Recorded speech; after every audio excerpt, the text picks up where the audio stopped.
Tonight, we are brought here to celebrate your birthday.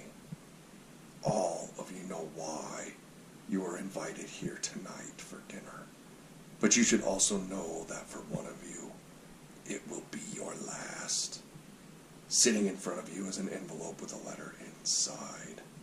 You are to read the letter out loud to the group, but you must keep secret the part it tells you to protect your innocence. Because as of now, you will all be guilty of murder until you can prove you are innocent.